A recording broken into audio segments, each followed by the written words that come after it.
آج پاکستان کے ریاستی اداروں کے خلاف زہر اگلنے والا ایک شخص یوکے میں پولیس کے ہاتھوں گرفتار ہوا۔ عادل راجہ کی گرفتاری کے اوپر یہ جان کے مجھے بڑی حیرانی ہوئی کہ پاکستان تحریک انصاف کے سوشل میڈیا نیٹ ورکس کے اوپر ایک صف ماتم بچھی ہوئی ہے۔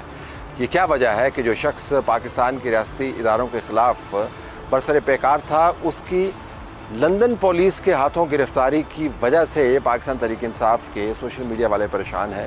یہ کیوں ہوتا ہے کہ ملک ریاض جیسی متنازع شخصیات کو دفاع کرنے کے لیے جب کوئی شخص مطلوب ہوتا ہے تو وہ عمران خان نکلتے ہیں؟ یہ کیوں ہوتا ہے کہ فرح گوگی کا سب سے بڑا دفاع عمران خان کرتے ہیں؟ اس جماعت کی قیادت نے اس کے ساتھ کیا ایسا کر دیا ہے کہ جو قائد کے پاکستان کو دوبارہ سے جنم دلوانا چاہتی تھی اور جناح ہاؤس کو جلا کر خاک کر دیا؟ یہ جاننے کے لیے آپ کو لاہور کے اس باغ میں جانا ہوگا جس کے بارے میں تحریک انصاف یہ مانتی ہے کہ یہاں پر ان کا اصل سیاسی جنم ہوا۔ باغ جناح سے لے کر جناح ہاؤس تک کا سفر بڑا تکلیف دہ ہے اور حیرت انگیز ہے۔ موجودہ صورتحال کو جاننے کے لیے آپ کو ماضی کو جاننا بڑا ضروری ہے۔ تو آئیے چلتے ہیں باغ جناح۔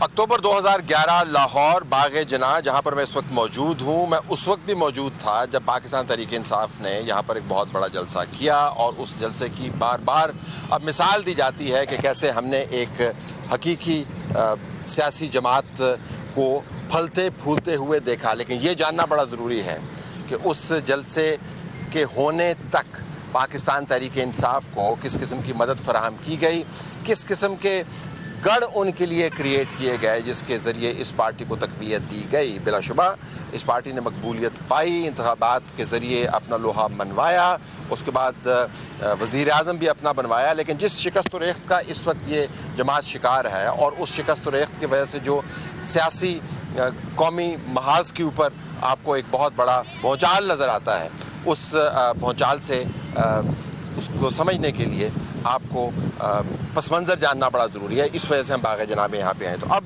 آپ کو بتانا مقصود یہ ہے کہ عمران خان کی جماعت پاکستان تحریک انصاف مختلف فیزز میں سے گزری ہے۔ ایک فیز تو وہ تھی کہ جب جنرل پرویز مشرف کے آشیرواد میں اس جماعت کی قیادت کو مین اسٹریم پالیٹکس کے اندر لایا گیا، عمران خان کی لڑائی ہوئی چودھری شجاعت کے معاملے کے اوپر۔ عمران خان خود بذریعہ پرویز مشرف وزیر اعظم بننا چاہتے تھے، چودھری شجاعت ان کے راستے میں حائل ہو گئے۔ جنرل پرویز مشرف سے انہوں نے ہلکی پھلکی لڑائی کر کے اپنے آپ کو سیاسی شہیدوں میں شامل کیا۔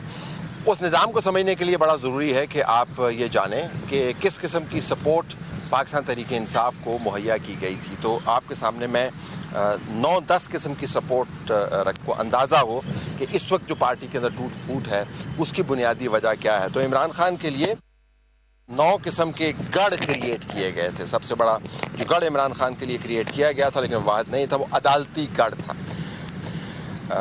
پاکستان تحریک انصاف کی قیادت کو عدالتوں کے ذریعے سپورٹ کروانے کا باقاعدہ بندوبست کیا گیا تھا۔ نیچے کی کورٹ سے لے کے اوپر کی کورٹس تک تمام تر وسائل کو بروئے کار لاتے ہوئے باقاعدہ لوگ پوزیشن کیے گئے تھے۔ یہ دیکھا گیا تھا کہ پرانی جماعتیں جو ہیں، پنجاب چونکہ بہت بڑا لڑائی کا ایک مارکے کا مقام تھا، تو پنجاب کے اندر اتنے طویل عرصے سے نواز شریف کے نیچے جو جوڈیشری بنی ہے، اس کے ذریعے نواز شریف کو اس خیال کے مطابق کہ ان کو سہولت ملتی ہے، اس کو توڑنے کے لیے کیا بندوبست کرنا ہے۔ تو باقاعدہ ایک پلاننگ کے ذریعے ایک عدالتی گڑھ کریٹ کیا گیا، جہاں پر باقاعدہ لوگوں کو ڈپلوائے کیا گیا، جس کے ثمرات سے آج کل عمران خان اور ان کی جماعت مستفید ہوتی ہے۔ جو ثمرات کم ہوتے جا رہے ہیں بتدریج، لیکن ثمرات بہرحال ابھی تک موجود ہے۔ تو ایک جو جوڈیشل بیسٹین تھا اس جماعت کا، وہ باقاعدہ کریٹ کیا گیا، کیونکہ یہ لانگ ٹرم پروجیکٹ تھا۔ اس کو 2 سالوں کے لیے، 4 سالوں کے لیے نہیں چلانا تھا، اس کو 20 سالوں کے لیے چلانا تھا اور دوسری جماعتوں کو مکمل طور پر تہس نہس کرنا تھا۔ تو ایک عدالتی بیسٹین یا گڑھ جو ہے کریٹ کیا گیا۔ ذرائع ابلاغ کا بھی گڑھ کریٹ کیا گیا۔ اس کا تو میں ذاتی طور پر وٹنس ہوں، کیسے جماعت کے حق میں بولنے والوں کو پروموٹ کیا گیا، جماعت کے حق میں رائے رکھنے والوں کو باقاعدہ انسرٹ کیا گیا، ان کو گروم کیا گیا۔ اور میں یہ پچھلے چند سالوں کی بات نہیں کر رہا ہوں، میں بات کر رہا ہوں 2008 سے لے کر تقریباً 2022 تک جو نظام بنا، اس کی جڑوں کی بات کر رہا ہوں۔ تو ذرائع ابلاغ کے اندر آپ کو بڑے پیمانے پر متعارف کا سلسلہ نظر آیا۔ 2014 کا جو دھرنا اسلام آباد کے اندر دیا گیا، وہ ایک ٹیسٹ کیس تھا کہ کیسے ذرائع ابلاغ کے ذریعے ایک آپ شخص کو، ایک جماعت کو لارجر دین لائف پریزنٹ کر سکتے ہیں. سینکڑوں کیمرے لگے ہوئے تھے، کیمروں کی تعداد زیادہ ہوتی تھی، شرکاء کی تعداد کم ہوتی تھی. آل فال باتیں ایک بہت بڑے فلاسفر کی جو دانشمندی ہے اس کی مثال کے طور پر پیش کی جاتی تھی. اور جب تک اے پی ایس والا سانحہ نہیں ہوا تب تک یہ ذرائع ابلاغ کا بیسٹین اپنا کام کرتا رہا. اور اس کے بعد اس ذرائع ابلاغ کے بیسٹین نے ایک نئی شکل اختیار کی اور وہ شکل تھی سوشل میڈیا کی. تو یاد رہے کہ یہ پروجیکٹ چونکہ پرانا تھا تو اس کے لیے ذرائع ابلاغ کے اندر بھی باقاعدہ کیا گیا، انتظامیہ کے اندر بھی بندوبست کیا گیا. پنجاب کے اندر یہ خیال کیا جاتا تھا کہ چونکہ دوسری جماعتیں بہت طویل عرصے سے انتظامیہ کو اپنے پروں کے نیچے لے کے انہوں نے رکھا ہوا تھا، تو اس انتظامیہ کے اندر بھی آپ کو جوڑ توڑ کرنی تھی. آپ کو پولیس افسران کے حوالے سے، آپ کو انتظامیہ کے حوالے سے، کمشنرز کے حوالے سے، لوکل جو پٹوار خانے ہیں ان کے حوالے سے آپ کو باقاعدہ ایک کیڈر تیار کرنا تھا انتظامیہ کا، جس نے آگے جا کے اس تمام پروجیکٹ کو لے کے چلنا تھا. انتظامیہ کا پروجیکٹ بھی آپ کو نظر آیا. جو اس کے مخالف تھے ان کے ساتھ بعد میں جو کچھ ہوا وہ بھی آپ کے سامنے ہے. فواد احد چیمہ یہ عام کیسز نہیں تھے، یہ انتظامیہ کے وہ لوگ تھے جو پرو پی ٹی آئی انتظامیہ کے پروجیکٹ کے دلدادہ نہیں تھے اور نہ ہی کنونس تھے کہ ایسے کام ہونا چاہیے. ان کو سزا دی گئی اور ان کو ایک بطور مثال سامنے رکھا گیا. لیکن انتظامیہ کے اوپر بھی بہت عرصے کام ہوتا رہا، تقریباً 10 12 14 سال اس کے اوپر کام ہوتا رہا، جس کے ثمرات آپ کو نظر آئے. بیوروکریسی کے اندر سے لوگ گریڈز کے اوپر سے گھومتے گھامتے پروموٹ ہوتے ہوئے مختلف جگہوں پر بیٹھ گئے اور دوسری جماعتوں کے احکامات کو سکٹل کرتے رہے اور ایک خاص جماعت کا جو بیانیہ ہے وہ اپناتے ہوئے نظر آئے. اس کے علاوہ کاروباری حلقوں کے اندر بھی ایک گڑھ تیار کیا گیا تھا. جو وسائل ہیں جماعت کو مقامی طور پر چاہیے، جس کے لیے آپ نے بڑے بڑے بزنس مینوں کو باقاعدہ انٹیگریٹ کیا، ان کو کنونس کیا کہ جو روایتی سیاستدان ہیں، نواز شریف کا خاندان اگر بزنس کرتا ہے یا دوسری جماعتوں کے اندر بزنس کمیونٹی کا ووٹ بینک موجود ہے تو آپ نے اس ووٹ بینک کو انڈرمائن کرنا ہے. تو بزنس کمیونٹی کو باقاعدہ کلٹیویٹ کیا گیا اور لانچ کیا گیا کہ آپ نے اپنے وسائل بھی دینے ہیں، کاروبار بھی دینا ہے، سپورٹ بھی دینی ہے. تو چھوٹا بزنس مین مارکیٹ سے لے کے سٹاک مارکیٹ والا بزنس مین تمام کا تمام ایک لائن اپ کریٹ کیا گیا جو ایک بہت عرصے تک جماعت کو سپورٹ کرتا رہا. اور جس کے اندر اس وجہ سے آپ کو نظر آتا ہے کہ عمران خان کی جب اے ٹی ایم کی بات ہوتی ہے تو اس کی وجہ یہ ہے کہ عمران خان کے ساتھ باقاعدہ اے ٹی ایمز اٹیچ ہوئے. عمران خان نے اس کو کیسے استعمال کیا یہ ایک علیحدہ بات ہے، لیکن اے ٹی ایم اٹیچ ہوئے.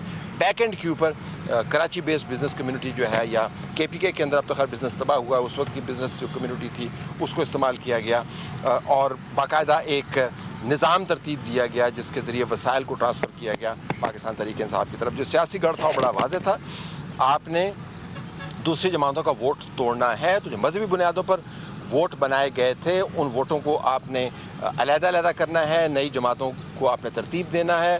اور ووٹ توڑنے کے بعد جو ووٹ ٹوٹ کر پی ٹی آئی کی طرف جاتا ہے اس کو جانے دینا ہے، جو ٹوٹ کر اپنی شناخت بنانا چاہتا ہے اس کو بنانے دینا ہے. لیکن روایتی جماعتوں کے ساتھ آپ کو یہ جو ووٹ بینک ہے چھوٹے چھوٹے 10,000 کے، 8,000 کے، 15,000 کے، ان کو نہیں جڑنے دینا. لہٰذا آپ نے دیکھا 2013 سے 2018 تک کتنے نئے گروپ سامنے آئے، کتنی نئی جماعتیں بنی اور ان جماعتوں نے کتنے حلقوں کے اندر 2018 کے اندر کتنا ووٹ توڑا. تو یہ تمام ایک باقاعدہ پروجیکٹ کا حصہ تھا. انتخابی گڑھ پھر بنانا تھا، جس سے مراد یہ ہے کہ انتخابات کے نظام کو آپ نے اس طریقے سے چلانا ہے کہ اگر یہ تمام تر انجن عمران خان اور ان کی جماعت کو نہیں سکتے اور طاقت تک نہیں لا سکتے تو پھر آخر میں آپ نے کچھ ایسا نظام تو بنانا ہے جس کے اندر بھلے وہ آر ٹی ایس کو بٹھا کر کرنا ہے یا حلقوں کے اندر آپ نے ریگنگ کروا کے کرنا ہے یا آپ نے رزلٹ ڈیلے کر کے کرنا ہے. بہرحال انتخابی نظام کے اندر بھی آپ نے لوگوں کو لگانا ہے، باقاعدہ پلاننگ کرنی ہے تاکہ اگر سیاسی معاملات کسی ایک نقطے پر آ کر رک جائیں تو پھر ایک دھکا اویلیبل ہو انتخابی نتائج کے ذریعے. 2018 کے اندر آپ کو نظر آیا. اور اگر یہ سب کچھ فیل ہو جاتا تو پھر انتخابی گڑھ تو موجود تھا. انتخابی گڑھ کیا تھا؟ انتخابی گڑھ بنیادی طور پر انتخابات کے نتائج کو بدلنے کی جو پرانی تراکیب تھی ان کو ایک خاص فارمولے میں تبدیل کرنا تھا. بہت سی جگہوں پر پسند کے لوگ لگانے تھے جو دوسری جماعتوں کے بارے میں آپ کو بتائیں کہ وہ ریگنگ کیسے کرتے تھے. جو ریگنگ کے ماہر تھے, جو گھاگ سیاستدان تھے, ان سے پوچھ پرتیت کر کے اس فارمولے کو باقاعدہ ایک تیزی دی گئی. پھر RTS کا نظام ہم نے دیکھا, ٹیکنالوجی کے ذریعے آپ نے نتائج کو تبدیل کیا, اور جب ٹیکنالوجی کے ذریعے بھی جماعت کو آپ طاقت میں نہیں لا پائے تو پھر سیدھا ڈنڈا چلایا گیا اور کہا گیا کہ آپ ریزلٹس کو روک دو اور یہاں سے جو جیت گیا ہے اس کو ہروا دو, جو ہار گیا وہ اس کو جتوا دو. تو انتخابی ایک بیسٹین کریٹ کیا گیا تاکہ اس تمام نظام کی ایک لیجٹمیسی قائم ہو. اور سب سے اہم جو معاملہ ہے وہ تھا ایک پیج کا. لیکن ایک پیج والا بیسٹین یا گڑھ کریٹ جو کیا گیا, اس سے پہلے یہ جاننا ضروری ہے کہ بین الاقوامی طور پر بھی اس جماعت کو متعارف کروایا گیا کہ جان کے اندر ایک بہت بڑی انقلابی تبدیلی آ گئی ہے.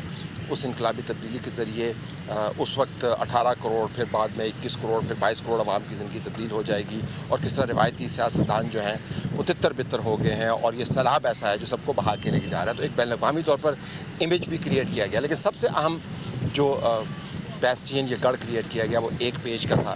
کہ اگر سب کچھ فیل ہو جائے, ذرائع ابلاغ بھی فیل ہو جائیں, انتظامیہ بھی فیل ہو جائے, جوڈیشری بھی فیل ہو جائے, بزنس کمیونٹی بھی تتر بتر ہو جائے, سیاسی داؤ پیج بھی ختم ہو جائے, تو پھر ایک پیج تو تھا.